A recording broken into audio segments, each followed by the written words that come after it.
예, 오늘 3주차 다니엘서 살펴보겠습니다. 오늘은 2장 본문 들어가겠습니다. 2장은 느부갓네살, 바벨론의 느부갓네살 왕이 이제 왕위에 오른 지 2년 후에 꿈을 꾸게 됩니다. 이제 두 번을 꿈을 꾸는데요. 오늘은 이제 그 두 가지 꿈 중에서 첫 번째 꿈을 살펴보려고 합니다. 사실 이제 정치적으로 보면 느부갓네살 왕이 주변 국가들을 다 정복하고 심지어는 이제 유다 왕국을 또 속국으로 삼다시피 하면서 여호와의 성전에 있던 기구들도 다 이제 취하고 또 포로들도 그러면서 이제 다니엘과 세 친구도 같이 포로로 잡혔죠. 그렇게 정치적으로는 굉장히 성공한 왕이었는데 오늘 본문 속에서 특별한 꿈을 꾸고 아주 심각한 번민 속에 빠지는 것을 이제 보게 됩니다. 특별히 이제 그가 얼마나 그 꿈 때문에 번민을 했는가.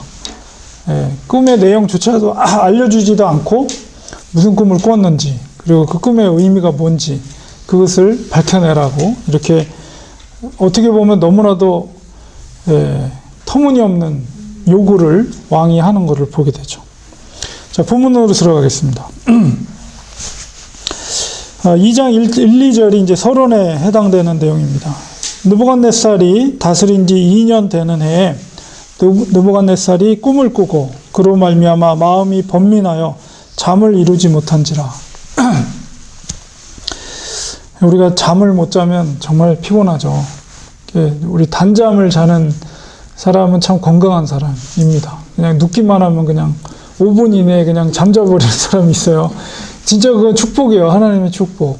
잠을 잘 자는 것도 잠을 잘 자야지 또 신체가 또 새로 이렇게 리스토어 돼가지고 새로 힘을 얻고 다음날 또 힘을 얻게 되는데 번민을 하게 되면 스트레스나 번민이 많거나 잡생각이 많이 들면 잠을 못 이루는데 느부갓네살이 아주 희한한 꿈을 꾼 거예요. 그 꿈이 예사롭지 않다는 걸 느꼈던 것 같아요. 느부갓네살이. 그래서 도대체 이게 무슨 의미일까?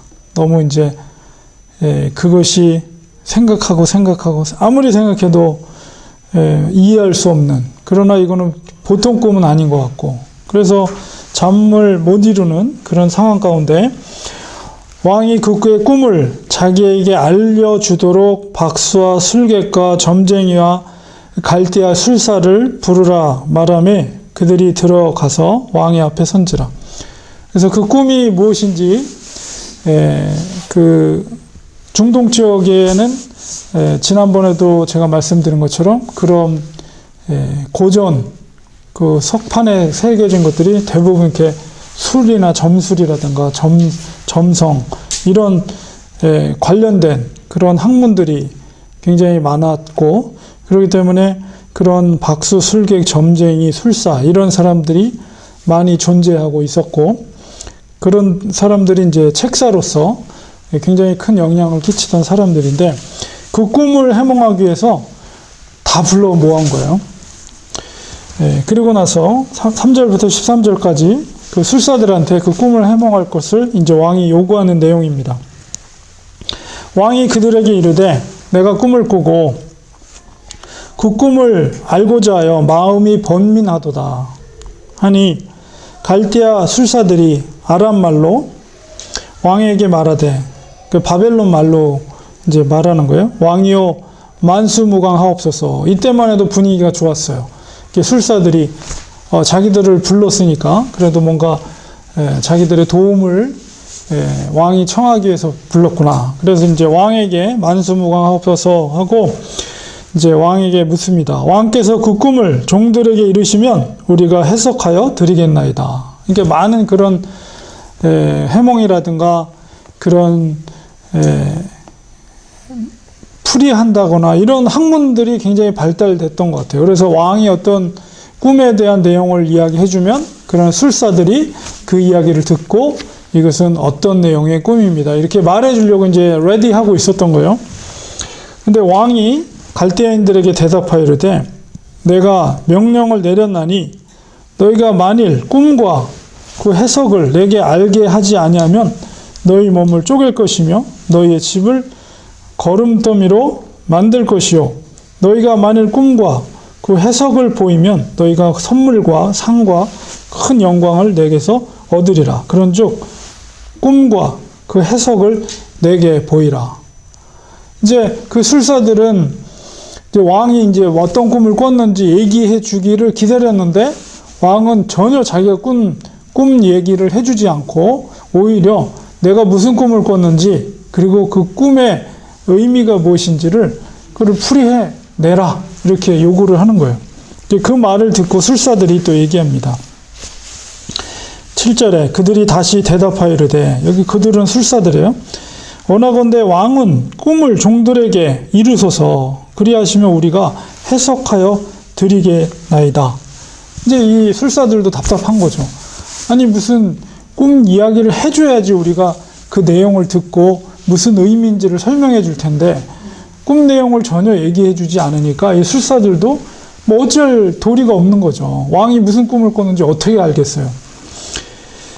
그러니까 왕이 또 대답합니다. 내가 분명히 아노라.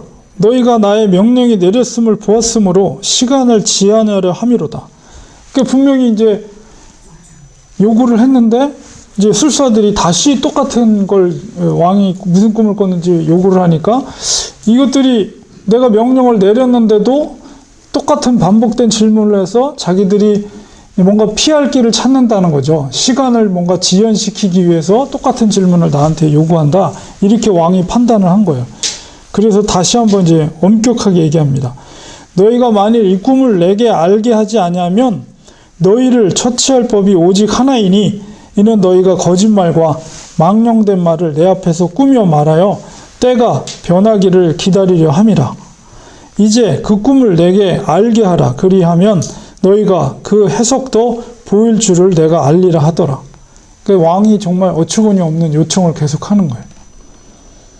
자, 그러니까 이 술사들도 참다가 또 다시 한번 컴플레인을 합니다. 10절에 갈대아인들이 왕 앞에 대답하여 이르되 세상에는 왕의 그 일을 보일 자가 한 사람도 없으므로 어떤 크고 권력 있는 왕이라도 이런 것으로 박수에게나 술객에게나 갈대아인들에게 물은 자가 없었나이다. 컴플레인 하는 거예요. 아무리 높은 왕보다 더 높은 그런 왕이라도 어느 누구도 이런 식으로 우리한테 요구한 사람은 없었습니다. 이렇게 이제 뭔가 컴플레인 섞인 말로 이제 술사들이 얘기를 하는 거예요.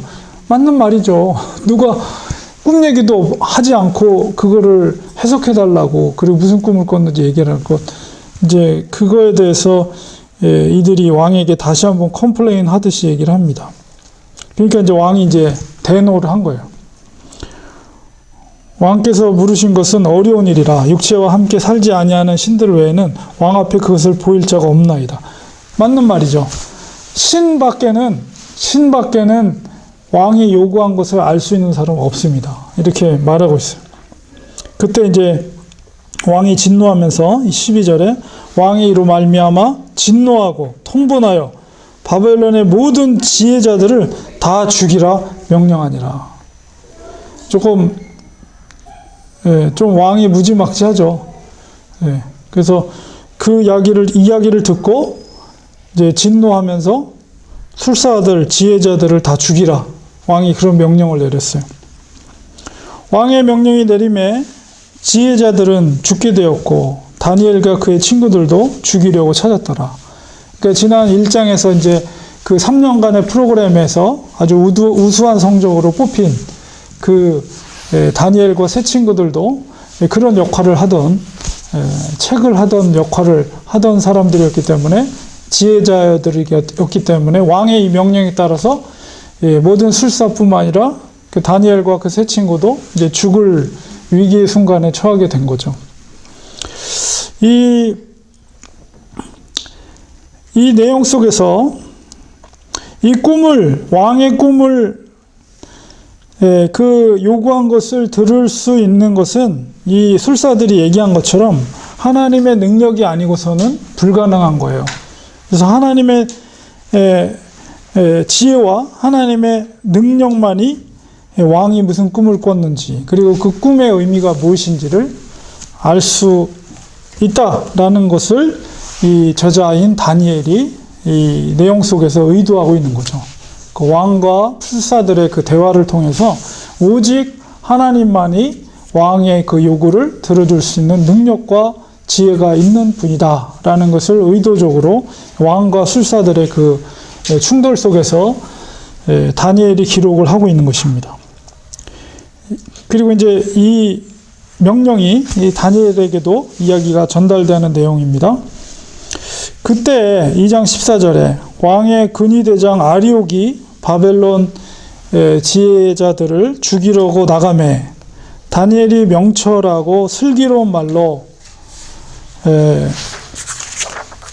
왕의 근위대장 아리옥에게 물어 이르되 왕의 명령이 어찌 그리 급하냐 하니 아리옥이 그 일을 다니엘에게 알림에 다니엘이 들어가서 왕께 구하기를 시간을 주시면 왕에게 그 해석을 알려드리리이다 하니라.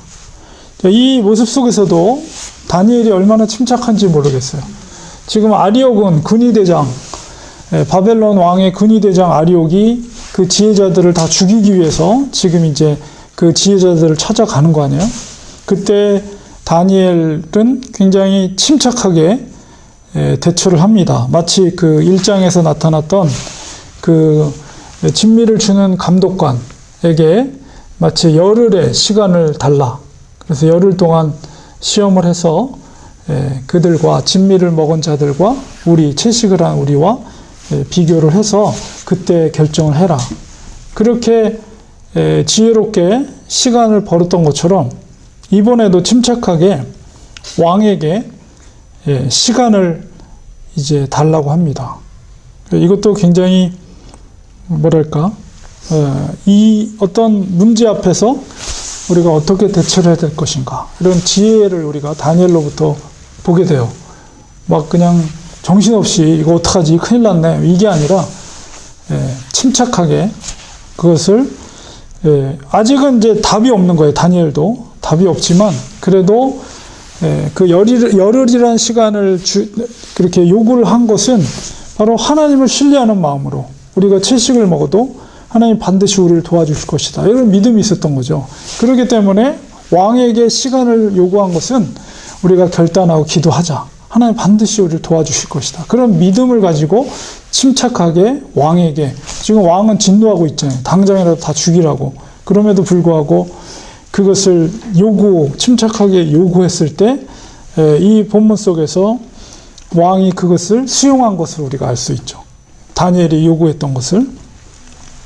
그리고 이제 다니엘이 자기 집으로 돌아가서 그 친구 하나냐와 미사엘과 아사랴 세 친구를 만났어요. 그리고 이제 세 친구에게 이 사실을 알립니다. 그리고 이제 드디어 이제 기도하는 거죠. 기도의 사람들이었으니까. 하늘에 계신 하나님이 이 은밀한 일에 대하여 불쌍히 여기사 다니엘과 다른 친구들이 바벨론의 다른 지혜자들과 함께 죽임을 당하지 않게 하시기를 그들로 하여금 구하게 하니라. 여기서 그들인 친구죠. 친구들에게 다니엘이 이제 부탁을 하는 거예요.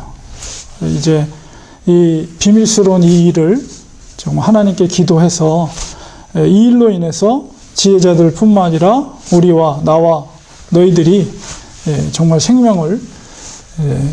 생명이 죽게 되는 그런 일이 일어나지 않도록 하나님 앞에 간절히 기도해 다오. 이렇게 친구들에게 중보 기도를 부탁한 것 같아요. 마치 이제 에스더가 죽으면 죽으리라 하면서 3일 금식하고 유대인들에게도 부탁하잖아요. 내가 죽으면 죽으리라. 왕에게 명령 없이 내가 앞에 나서는 것은 정말 죽을 각오를 하고 나가는 건데 내가 3일 금식하고 왕에게 나가겠습니다. 여러분들도 유대인들 여러분들도 나를 위해서 기도해 주세요. 마치 이런 부탁을 하는 것처럼 이제 다니엘이 세 친구에게 기도해 줄 것을 당부하고 있어요. 그리고 나서 얼마나 간절히 기도했겠어요. 그가 늘 습관을 쫓아서 하루에 3번씩 예루살렘을 향해서 문을 열고 기도했던 다니엘. 기도의 사람이었잖아요. 그래서 늘 하나님 앞에 3번씩 기도했던 다니엘. 아마도 이 일에 대해서 더 간절하게 기도했겠죠.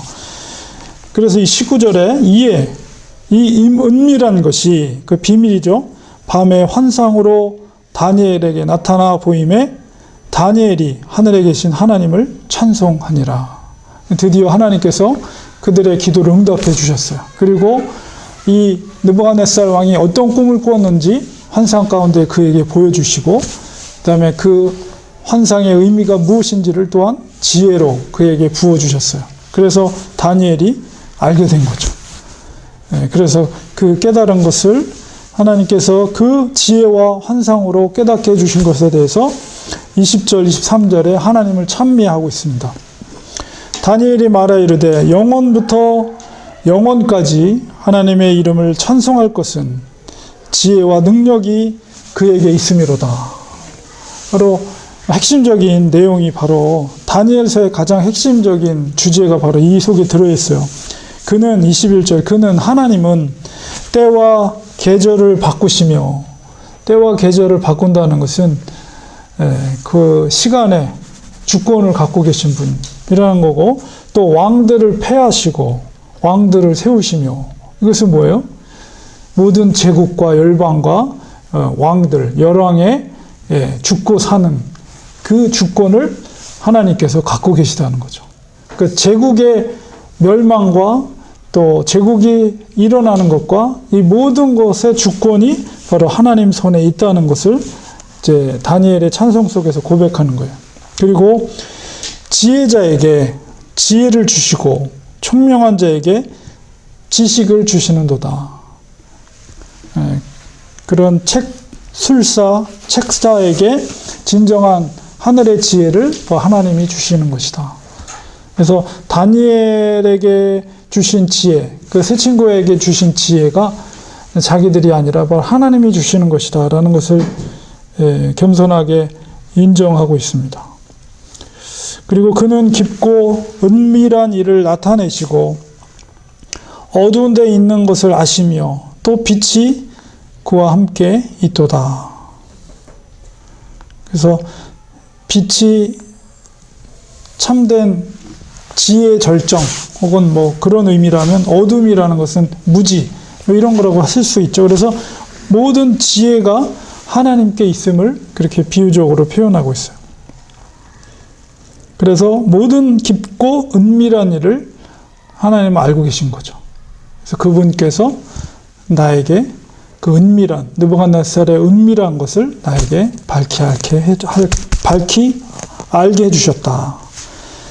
나의 조상들의 하나님이여, 주께서 이제 내게 지혜와 능력을 주시고 우리가 주께 구한 것을 내게 알게 하셨사오니, 주께 구한 것은 느부갓네살 왕의 꿈과 해몽이죠.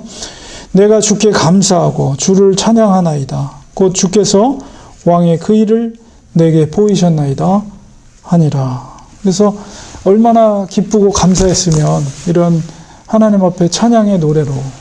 그래서 이 속에 다니엘서의 핵심적인 내용이 다 담겨져 있는 거예요. 모든 열국을 세우기도 하고 낮추기도 하고, 왕을 세우기도 하고 낮추기도 하고, 그리고 때와 계절, 하나님의 모든 때와 모든 계절과 우주에 운행하는 것, 이 모든 것을 하나님이 바꾸실 수 있다는 거죠. 하나님의 주권을 얘기하고 있어요. 역사의 주권을 갖고 계신 분을. 그래서 이제 24절 35절까지 이제 왕이 꾸었던 꿈이 뭔가를 다니엘이 이제 설명을 합니다.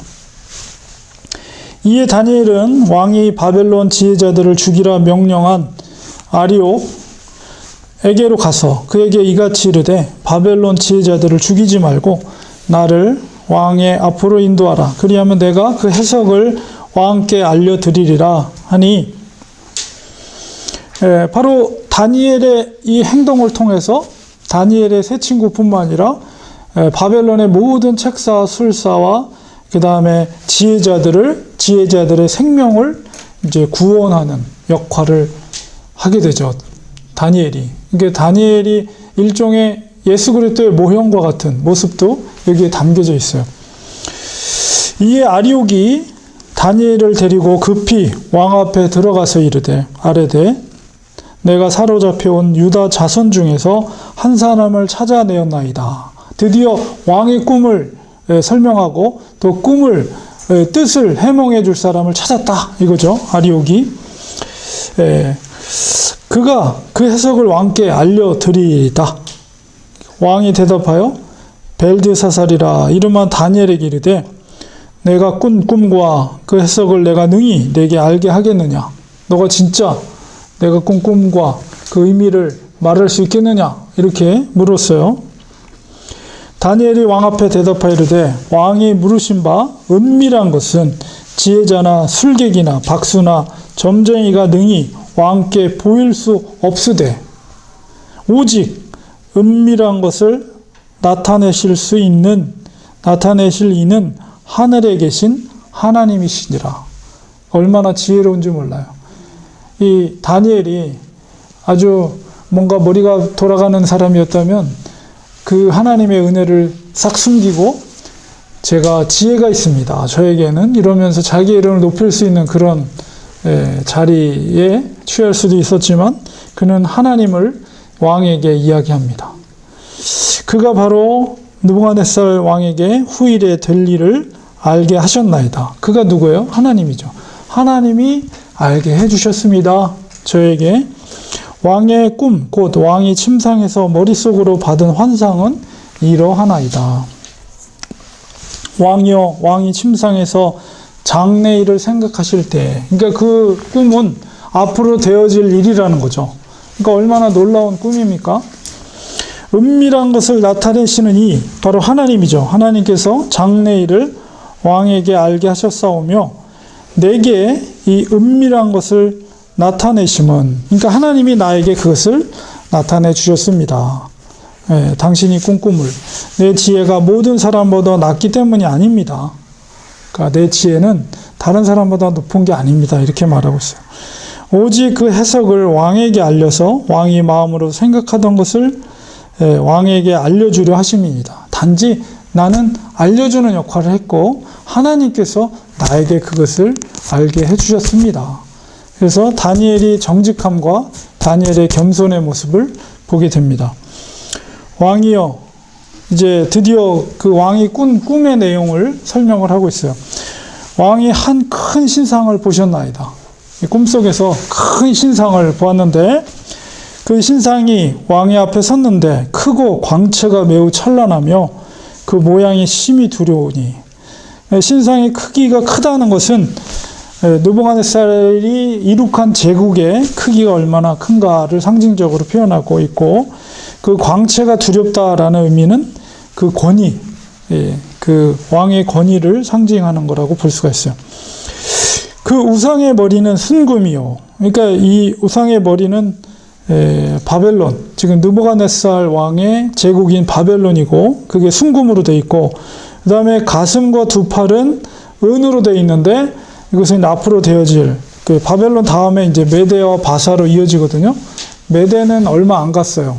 메대는 다른 이 바벨론이나 페르시아에 비해서는 좀 약간 작은 제국이지만 어쨌든 바벨론을 멸망시키고 메대가 일어나고 그 다음에 바로 이제 페르시아가 나타나죠. 어쨌든 이 두 팔, 은으로 된 두 팔과 가슴은 메대와 바사 제국을 말하고, 그 다음에 배와 넓적다리는 노신데 이것은 바로 헬라 제국, 알렉산더 대왕에 의한 헬라 제국을 상징하고요. 그 다음에 그 종아리는 철이다. 종아리는 철인데 굉장히 강하죠. 철은 로마 제국을 말하고, 그 다음에 맨 밑에 이제 발은 얼마는 철이고 얼마는 진흙인데 이게 섞이지 않고 뭐 여러 갈래로, 그래서 이 시대는 열국 시대, 로마 시대 이후에 뭐 오늘날까지 주님이 재림 때까지 그런 모든 시대, 열국 시대를 의미한다라고 볼 수가 있고, 또 왕이 보신즉 손대지 아니한 돌이 나와서 신상의 철과 진흙의 발을 쳐서 부서뜨리며 그때 철과 진흙과 놋과 음과 금이 다 부서져 여름 타작 마당에 겨같이 되어 바람에 불려간 곳이 없었고, 우상을 친 돌은 태산을 이루어 온 세계에 가득하였나이다.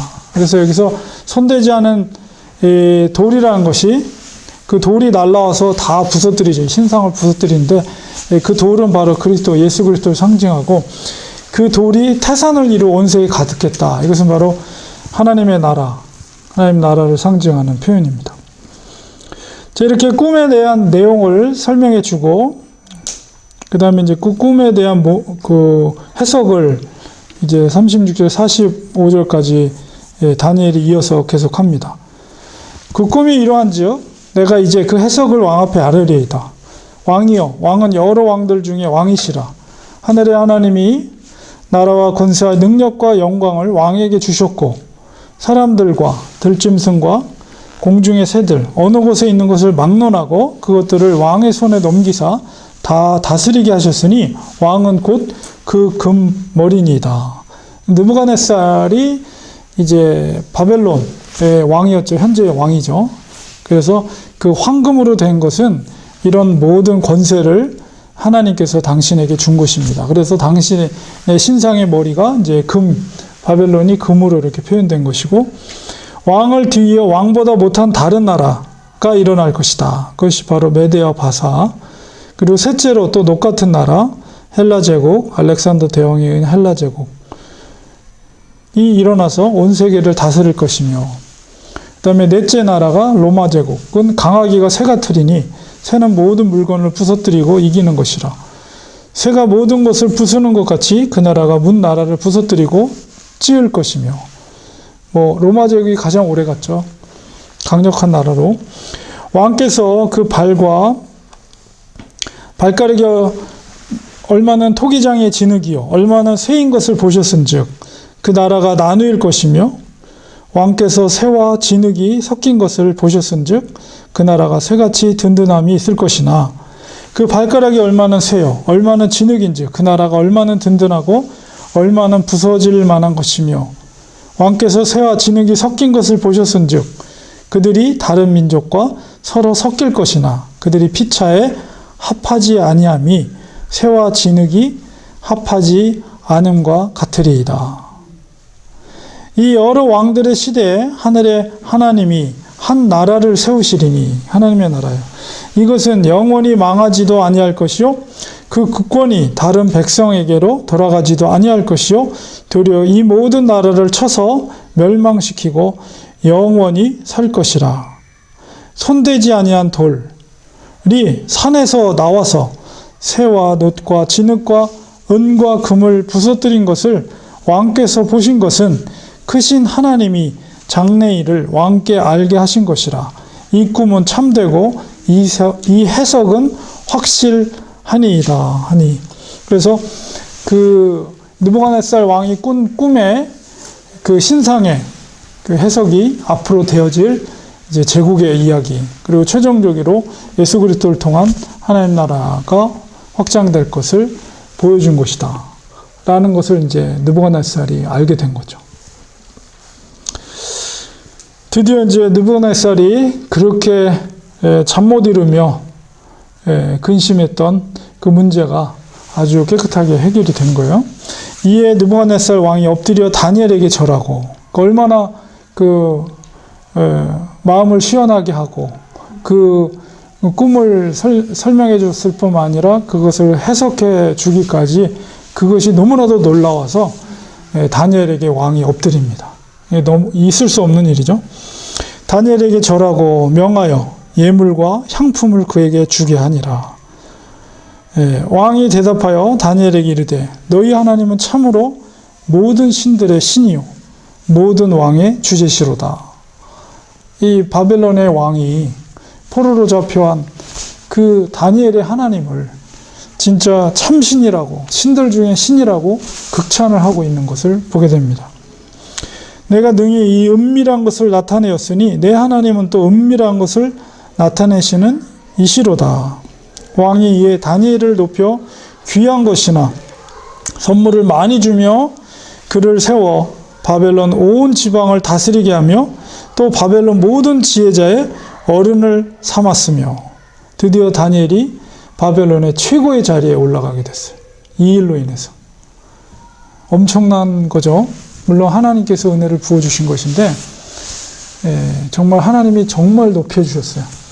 포로로 잡혔는데 최고의 자리, 바벨론의 최고의 자리로, 왕 빼고 최고의 자리로 다니엘을 급부상시켜 주셨습니다.